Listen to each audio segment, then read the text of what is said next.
Hello students. In this video we will discuss about the de Broglie concept. क्या है ये de Broglie concept? जैसे कि हमने लाइट का ड्यूल नेचर पढ़ा, दो थ्योरी ने लाइट के दो अलग अलग नेचर को एक्सप्लेन किया. Electromagnetic wave theory explain the wave nature of the light और रेडिएशन और energy. In the same way, the Planck's quantum theory explain the particle nature of light. एक थ्योरी प्लैंक्स क्वांटम थ्योरी कहती है कि जो light है या energy है, जो रेडिएशन है, वो पार्टिकल की तरह बिहेव करती है. उसने क्या कहा, रेडिएशन को एक फोटोन माना. फोटोन की फॉर्म में, एचम्यू की फॉर्म में आ रही है radiation. Planck's quantum theory. Electromagnetic wave theory कहती है कि वेव्स की फॉर्म में आ रही है. ठीक है. तो जिस तरह से वेव लाइट का, एनर्जी का, रेडिएशन का ड्यूल नेचर है, उसी तरह से डी ब्रोगली नाम के एक साइंटिस्ट ने क्या कहा, पार्टिकल का भी ड्यूल नेचर है. जब कोई पार्टिकल मूव करता है तो उसके अंदर भी वेव्स प्रोड्यूस होती है, वो भी वेव की फॉर्म में मूव करता है. तो पार्टिकल के साथ भी वेव एसोसिएटेड रहती हैं. अब पार्टिकल के साथ जो वेव एसोसिएटेड रहती हैं उसको इसने क्या कहा, पार्टिकल वेव. सो पार्टिकल जब मूव करता है, कोई भी पार्टिकल जब मूव करेगा तो वो भी क्या करेगा, वेव की तरह वेव प्रोड्यूस करेगा, अपनी वेव की तरह बिहेव करेगा. पार्टिकल का भी क्या है, ड्यूल नेचर है. पार्टिकल भी वेव की तरह भी एक्ट कर रहा है और पार्टिकल की तरह भी एक्ट कर रहा है. So dual nature of particle. Dual nature of particle. तो डी ब्रोगली कंसेप्ट यही है. इसने क्या कहा कि पार्टिकल के साथ भी वेव एसोसिएटेड रहती है. ठीक है. और पार्टिकल के साथ जो वेव एसोसिएटेड रहती है उसको क्या बोलते हैं हम, पार्टिकल वेव या wave of particle. Dual nature of particle is explain by de Broglie.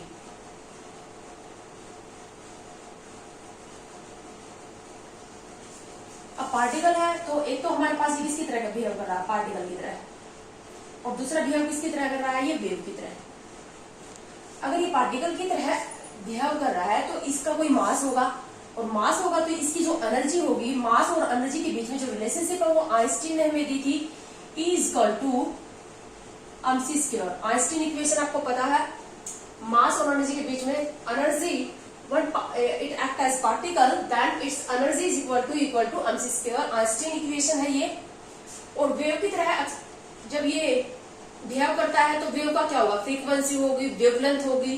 Frequency, wavelength और एनर्जी के बीच में रिलेशनशिप क्या होती है, energy is equal to hμ और 80/λ. वेव है तो वेव की क्या होगी, फ्रीक्वेंसी होगी, वेवलेंथ होगी. तो फ्रीक्वेंसी, वेवलेंथ और एनर्जी के बीच में ये रिलेशनशिप होगी. यानी कि जब कोई पार्टिकल की वेव की तरह बिहेव कर रहा होगा तो उसकी एनर्जी, उसकी फ्रीक्वेंसी या वेवलेंथ में रिलेशनशिप होगी ये इक्वल टू hμ. और पार्टिकल की तरह बिहेव कर रहा होगा तो उसके मास और एनर्जी के बीच में रिलेशनशिप होगी इक्वल टू mc². अब एनर्जी मतलब पार्टिकल, ये वेव भी तो पार्टिकल की ही है ना. पार्टिकल जब मूव कर रहा है तो वो वेव प्रोड्यूस करता है. ठीक है. तो एनर्जी तो दोनों केस में क्या रहेगी, सेम. एनर्जी दोनों केस में सेम रहेगी.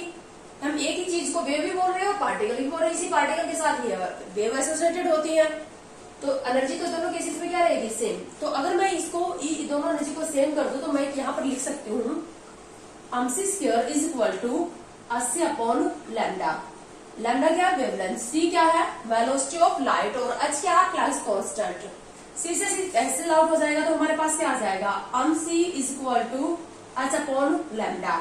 और लैम्डा को हम लिख सकते हैं h/m into c.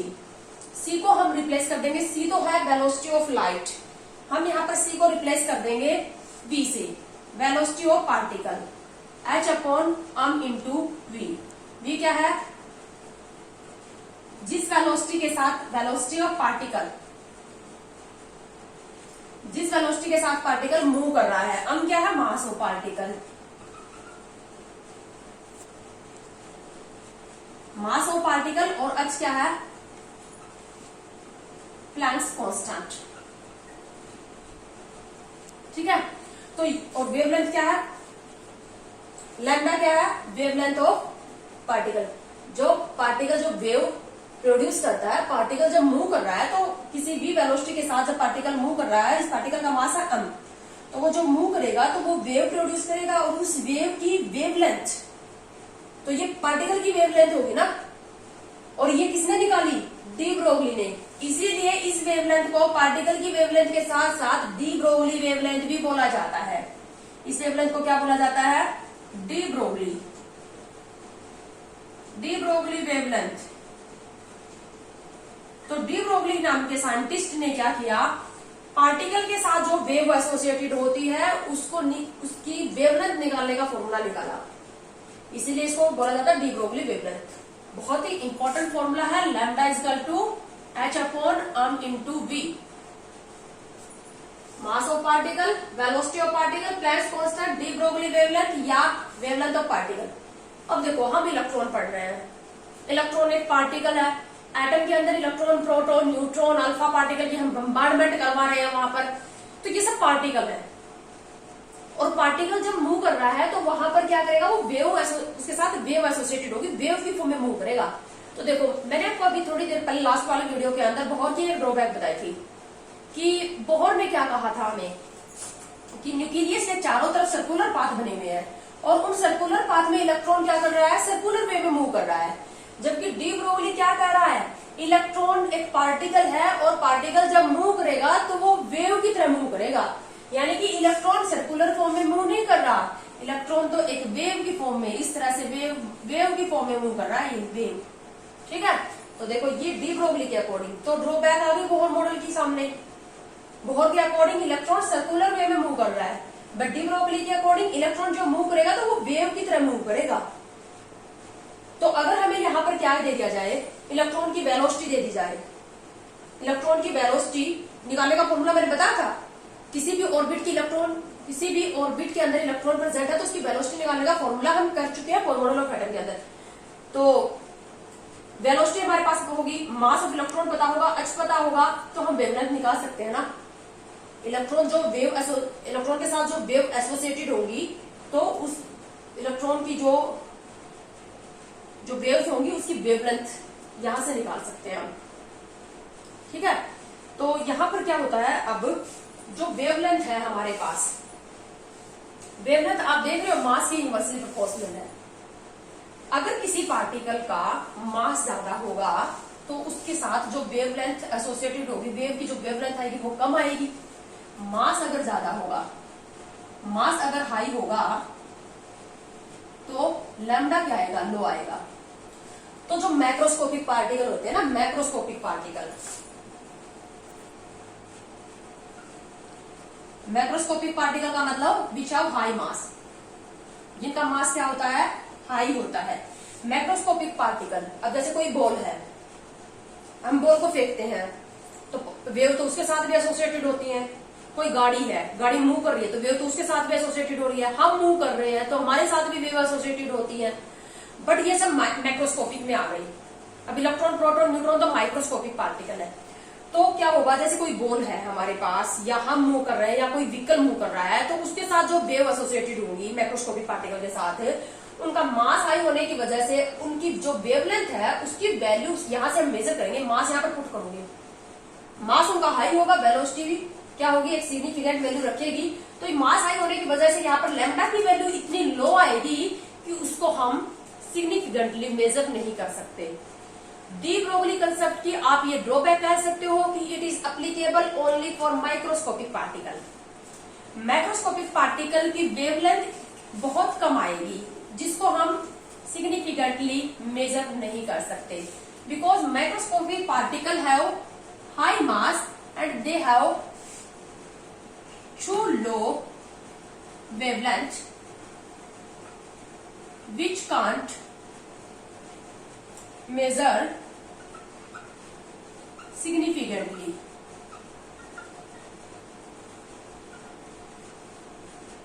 Macroscopic particles भी वेव की एसोसिएट करते हैं, वो भी जब मूव करते हैं तो उनके साथ वेव एसोसिएटेड होती है, बट क्यों उनकी वेवलेंथ इतनी कम आएगी मास हाई होने की वजह से कि इसको हम सिग्निफिकेंटली मेजर नहीं कर सकते। और जैसे लैम्डा की वैल्यू आ गई हमारे पास 10 की पावर -30 सेंटीमीटर या मीटर की फॉर्म में आ गई, तो बहुत कम वैल्यू होगी जिसको हम सिग्निफिकेंटली मेजर ही नहीं कर पाएंगे। तो हमें ऐसा लगेगा, मतलब वो जो ये मैक्रोस्कोपिक पार्टिकल्स जब चलते हैं तो हमें ऐसा लगता है कि लीनियरली चल रहे हैं, वो वेव की फॉर्म में नहीं चल रहे हैं। ठीक है, लेकिन जो माइक्रोस्कोपिक पार्टिकल है, माइक्रोस्कोपिक पार्टिकल है हमारे पास कौन कौन से? डी ब्रोगली कंसेप्ट applicable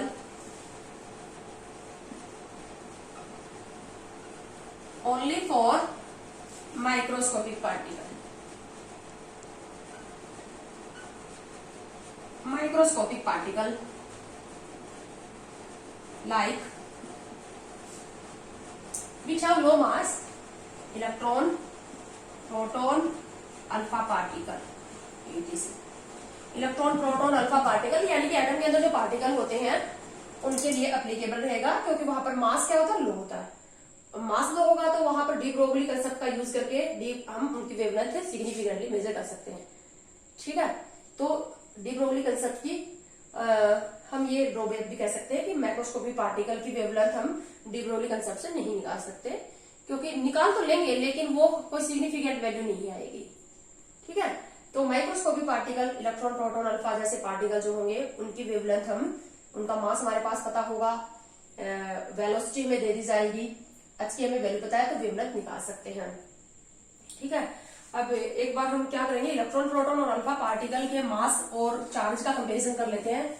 क्या क्या मास होता है इनका और कितना कितना चार्ज होता है, क्या रिलेशनशिप है इनके बीच में। हमारे पास है electron,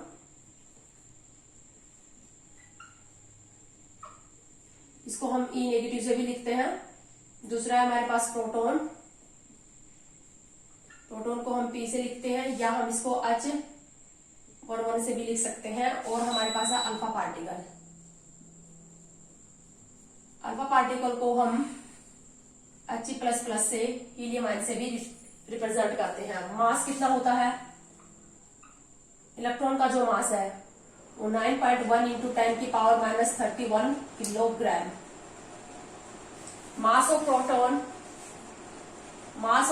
is equal to 1.67 into 10⁻24 gram, और किलोग्राम में कन्वर्ट करोगे तो कितना हो जाएगा? 1.67 इंटू 10⁻27 किलोग्राम में कन्वर्ट हो जाएगा। और मास ऑफ अल्फा पार्टिकल जो होता है वो 4 times into mass of proton होता है, यानी कि 4 इंटू 1.67 इंटू 10⁻27 किलोग्राम। मैंने यहाँ किलोग्राम में लिखा है, यहाँ ग्राम में लिखा है, 4 टाइम्स होता है। You can say that mass of alpha particle is 4 times the mass of proton. ये बात आपको याद रखनी है। 4 AMU दिखते हो क्या? हीलियम का मास 4 AMU, और जो मास हीलियम का होता है वही किसका होता है? अल्फा पार्टिकल का 4 AMU। और प्रोटॉन का मास ऑफ प्रोटॉन क्या होता है? 1 AMU, यानी कि हाइड्रोजन के मास के बराबर ही होता है। Mass of hydrogen is equal to 1 AMU। तो प्रोटॉन का मास 1 AMU है और अल्फा पार्टिकल का मास 4 AMU है। So mass of alpha particle is 4 times the mass of proton. Mass of alpha particle is 4 times the mass of proton. और electron का मास जो होता है वो काफी कम होता है, लेकिन यहाँ पर हम इसको नेग्लेक्ट नहीं करेंगे। एक एटम का जब मास निकालते हैं तब तो हम इसको नेग्लेक्ट करते हैं, बट यहाँ पर हम इसको नेग्लेक्ट नहीं करेंगे। जब हम इलेक्ट्रॉन की वेवलेंथ निकालेंगे, ये इलेक्ट्रॉन न्यूक्लियस के चारों तरफ मूव कर रहा है वेव की फॉर्म में, तो उसकी जो वेवलेंथ निकालेंगे उस टाइम हम इसके मास को रखेंगे डी ब्रोगली वेवलेंथ के अंदर। चार्ज का बात कर लेते हैं। चार्ज कितना कितना होता है? चार्ज, इलेक्ट्रॉन का जो चार्ज होता है वो E होता है, प्रोटॉन का चार्ज भी E होता है, लेकिन ये होता है -E और ये +E। और E की जो वैल्यू होती है वो कितनी होती है? 1.6 इंटू 10⁻⁻19 कूलम। लेकिन यहाँ पर वेवलेंथ में कभी भी हम E नेगेटिव नहीं रखेंगे। अब जैसे हमें इलेक्ट्रॉन की वेवलेंथ निकालनी है तो E अगर नेगेटिव रख दोगे तो वेवलेंथ भी नेगेटिव आ जाएगी, और वेवलेंथ फ्रीक्वेंसी कभी भी नेगेटिव वैल्यू नहीं रखती। इसीलिए यहाँ पर हमें माइनस साइन नहीं रखना, हमें सिर्फ मैग्नीट्यूड रखना है, चाहे प्रोटॉन हो या इलेक्ट्रॉन। इसका हमें सिर्फ क्या रखना है? चार्ज यानी कि हमें क्या रखना है? सिर्फ मैग्नीट्यूड। कितनी वैल्यू रखोगे? हमें यहाँ पर चार्ज का यूज नहीं करना, हमें सिर्फ मैग्नीट्यूड यूज करना है। तो चार्ज चाहे वो इलेक्ट्रॉन का हो या प्रोटॉन का, E यूज करेंगे, जिसकी वैल्यू हम कितनी पुट करेंगे? 1.602 इंटू 10⁻⁻19 कूलम। इसके चार्ज पे आ जाते हैं। अल्फा पार्टिकल का जो चार्ज होता है वो देखो हीलियम आयन के ऊपर कितना चार्ज है, 2 पॉजिटिव, He2 पॉजिटिव है ना। तो इसको हम क्या कह सकते हैं, 2e। Charge on alpha particle is 2e, 2 into 1.602, 2 into 1.602 into 10⁻⁻⁹ coulomb. अभी ये तीनों पार्टिकल जो होंगे, इलेक्ट्रॉन है, प्रोटॉन है, अल्फा पार्टिकल है, इनकी वेवलेंथ निकालने के हमारे पास क्वेश्चंस आएंगे। तो नेक्स्ट वीडियो के अंदर हम क्वेश्चन करेंगे। अभी तो मैंने डी ब्रोगली जो वेवलेंथ बताई है वो इसका एक ही फॉर्मूला बताया है, lambda equal to h upon m into B. आप लोगों को पता है मास इंटू वेलोसिटी को मोमेंटम भी बोलते हैं, तो h अपॉन p भी बोल सकते हो। p क्या है, मोमेंटम।